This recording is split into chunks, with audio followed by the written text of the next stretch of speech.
আসসালামু আলাইকুম। Easy solution মেথডের পক্ষ থেকে সবাইকে স্বাগতম। আজকে আমরা অষ্টম শ্রেণী গণিত বইয়ের প্রথম অধ্যায়ের আরও একটা সৃজনশীল নিয়ে উপস্থিত হলাম।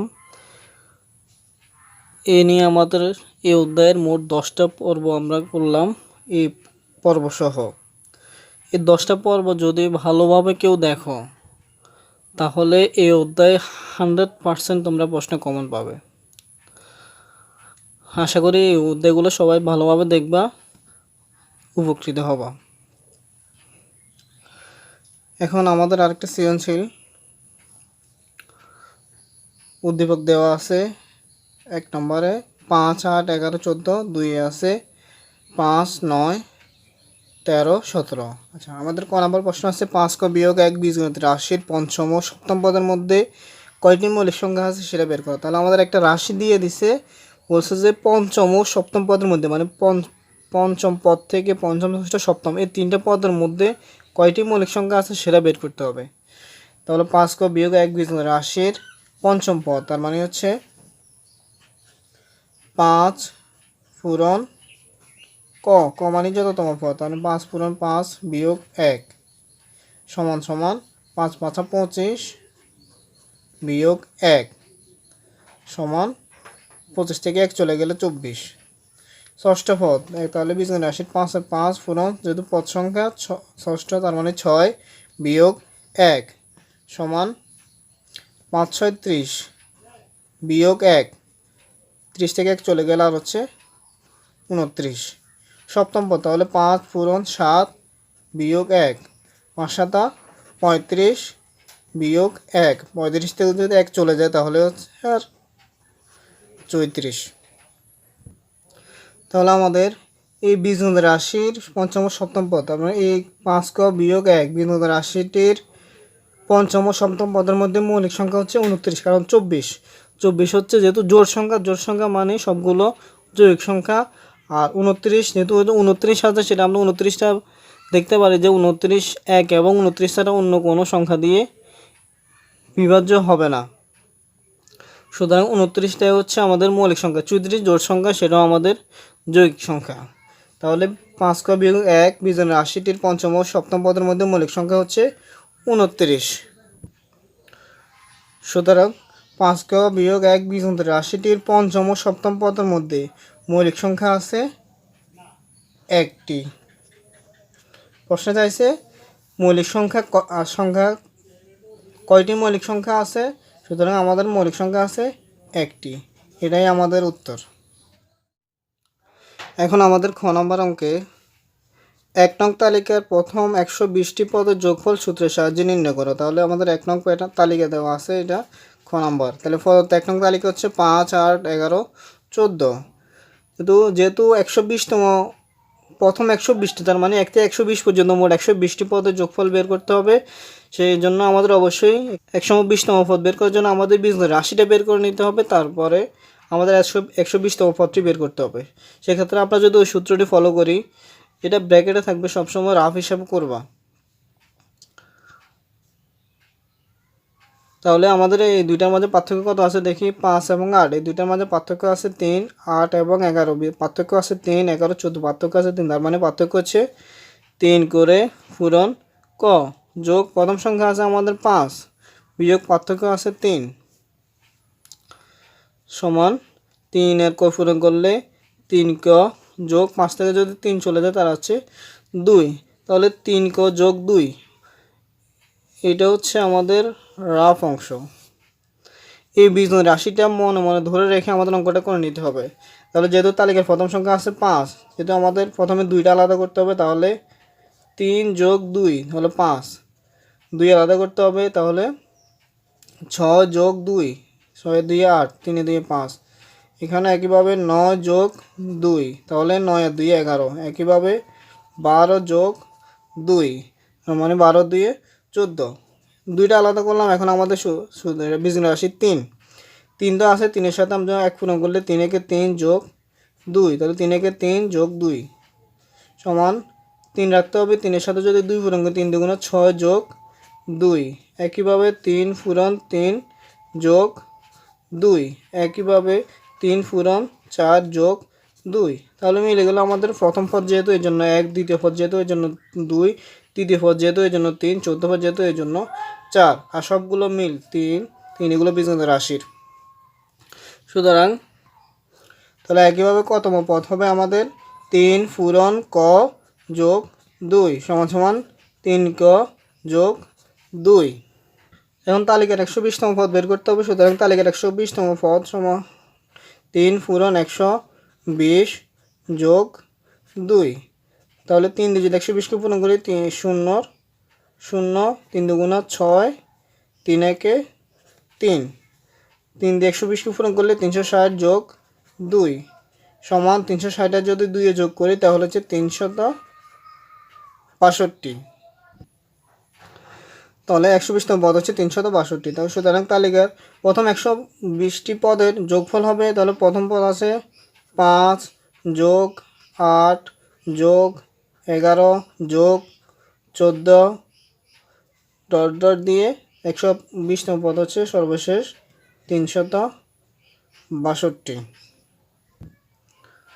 এখন 120তম পদের যোগফলের জন্য আমাদের যোগফলের সূত্রটা অবশ্যই সবার জানতে হবে। সেক্ষেত্রে যে যোগফলের সূত্র হিসেবে কাজ করার জন্য আমাদের যে জিনিসগুলো দরকার, যেমন প্রথম পদ আছে আমাদের 5, শেষ পদ আছে 362 এবং পদ সংখ্যা হচ্ছে যেহেতু 120তম 120 প্রথম থেকে 120টি পদ, তার মানে পদ সংখ্যা হবে 120। আর এখন যোগফলের সূত্র সমষ্টির সূত্রটা আশা করি সবাই জানো।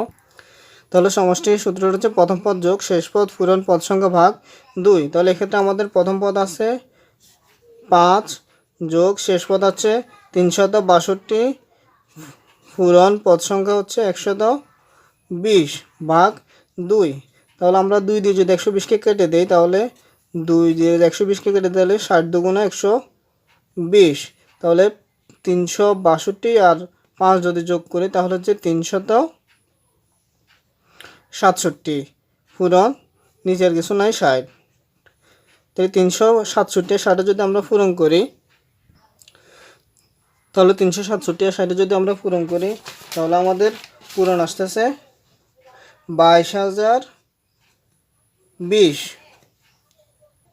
সুতরাং আমাদের তালিকার প্রথম 120টি পদের যোগফল হচ্ছে 22,020। সুতরাং এটাই আমাদের উত্তর 22,020। এখন আমাদের গ নাম্বার অঙ্কে দেওয়া আছে 2 নং প্যাটার্নটি কোন নিয়মে প্যাটার্নভুক্ত হলো তা দেখাও এবং যে কোনো পদ নির্ণয় সূত্র ক চলকের মাধ্যমে প্রকাশ করে প্রথম দুটি পদের জ্যামিতিক প্যাটার্ন অঙ্কন করো। তাহলে আমাদের 2 নং প্যাটার্ন দেওয়া আছে 5, 9, 13, 17। তাহলে প্রথম বের করতে হবে এটা কোন নিয়মে প্যাটার্নভুক্ত হয়েছে সেটা বের করে দেখাতে হবে। তাহলে আমাদের প্রদত্ত 2 নং প্যাটার্ন হচ্ছে 5, 9, 13, 17। যে নিয়মে প্যাটার্নভুক্ত হলো তাহলে আমরা লিখলাম যে পাশাপাশি দুটি সংখ্যার পার্থক্য। তাহলে দুটি সংখ্যার মধ্যে পার্থক্য কত আছে? 5 আর 9 পার্থক্য আছে 4, 9 আর 13 পার্থক্য আছে 4, 13 এবং 17 পার্থক্য আছে 4। তাহলে আমরা লক্ষ্য করলাম যে প্রতিবার পার্থক্য হচ্ছে 4। তাহলে আমরা লক্ষ্য করি প্রতিবার পার্থক্য হচ্ছে 4 করে। তাহলে অতএব প্যাটার্নটির সংখ্যাগুলো প্রতিবার 4 করে। তাহলে এই নিয়মটাতে তারা প্যাটার্নভুক্ত হচ্ছে। এখন হচ্ছে আমাদের যে কোনো পদ নির্ণয় সূত্র ক চলকের মাধ্যমে প্রকাশ করে। তাহলে ক চলকের মাধ্যমে যে কোনো পদ নির্ণয় সূত্র বের করতে হবে। তাহলে মূলত আমাদের এখানে জ্যামিতিক রাশিটা বের করার কথাই বলা হয়েছে। তাহলে এই প্রশ্নটা দেখে অনেকে একটু ঘাবড়ে যায়, ঘাবড়ানোর কিছু নেই। তাহলে আমাদের যে কোনো পদ সূত্রের নির্ণয়ের সূত্র ক চলকের মাধ্যমে প্রকাশ করে আমরা দেখাচ্ছি। তাহলে সেক্ষেত্রে অবশ্যই আমাদের বীজগণিত রাশিটা বের করা সেই সূত্রটা প্রয়োগ করতে হবে। তার মানে এখানে পার্থক্য কত করে আছে? পার্থক্য আছে 5 আর 9 4 করে, 9 আর 4 13, 13 আর 4 7। তাহলে পার্থক্য আছে 4 করে পূরণ ক যোগ প্রথম সংখ্যা আছে আমাদের 5 বিয়োগ পার্থক্য আছে 4 করে সমান 4 আর ক পূরণ করলে 4 ক যোগ 5 থেকে 4 চলে গেলে আর আছে 1।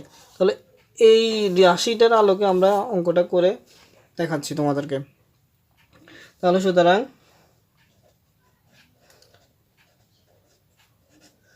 প্যাটার্নটির প্রথম পদ, তাহলে প্যাটার্নটির প্রথম পদ আছে আমাদের কত? 5।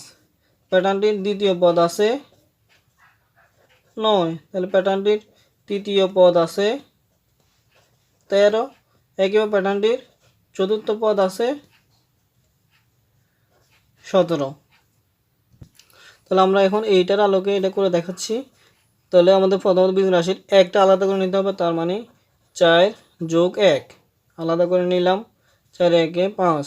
একইভাবে 8 যোগ 1, 8 একে 9। একইভাবে 12 যোগ 1, 12 একে 13, 16 যোগ 1, 16 একে 17। তাহলে এখন আমরা একটা আলাদা করে নিলাম, এখন হচ্ছে 4। 4-এর সাথে যদি আমরা 1 পূরণ করি, 4 একে 4 যোগ 1। একইভাবে 4-এর সাথে যদি 2 পূরণ করি, 4 দুগুণে 8 যোগ 1। একইভাবে 4 পূরণ 3, 3 4 12 যোগ 1। এভাবে 4 পূরণ 4, 4 4 16 যোগ 1। তাহলে আমাদের বীজগণিত রাশি 4-এর 4 আছে, 1-এর 1 আছে। এখানে হচ্ছে প্রথম পদ, এই জন্য 1, দ্বিতীয় পদ 2, তৃতীয় পদ 3, চতুর্থ পদ 4। তাহলে একইভাবে কতম পদ হবে? 4 4 পূরণ ক যোগ 1 সমান 4 ক যোগ 1। এই হচ্ছে আমাদের এই অংশটুকু। তাহলে ক চলকের মাধ্যমে এটা আমরা প্রকাশ করে দেখলাম। তাহলে ক চলকের মাধ্যমে যে কোনো পদ নির্ণয় করতে পারবো। সেক্ষেত্রে আমাদের এইখান থেকে আমরা যে কোনো পদ নির্ণয় করতে পারবো।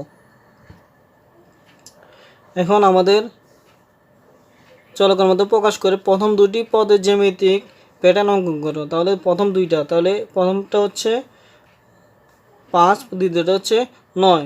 এই দুইটার আমাদের জ্যামিতিক চিত্র অঙ্কন করে দেখাতে হবে। তাহলে সমান দৈর্ঘ্যের রেখাংশ দ্বারা প্যাটার্নটির প্রথম দুইটি পদের জ্যামিতিক প্যাটার্ন অঙ্কন করা হলো।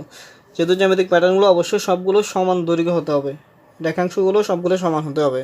তাহলে আমাদের প্রথম চিত্রটা হবে, যেহেতু 5 আছে, তাহলে 5 হলে আমাদের রেখাংশ 1 2 3 4 5। এটা হচ্ছে আমাদের তাহলে প্রথম চিত্র।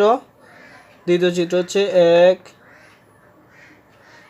2 3 4 5 6 7 8 9। তাহলে প্রথমটা হচ্ছে 5, দ্বিতীয়টা হচ্ছে 9। লিখবে আমাদের এখানে 9টা। তাহলে এটা হচ্ছে দ্বিতীয় চিত্র। 1 2 3 4 5, এখানে 5টি। এখানে হচ্ছে 1 2 3 4 5 6 7 8 9। এ হচ্ছে আমাদের গ নাম্বার অঙ্ক। আশা করি আমাদের চ্যানেলটা অবশ্যই সাবস্ক্রাইব করে রাখবেন। পরবর্তীতে আমরা আরও অনেক গুরুত্বপূর্ণ অঙ্ক আপনাদের মাঝে তুলে ধরব। আজকে এই পর্যন্তই। ধন্যবাদ সবাইকে। আসসালামু আলাইকুম।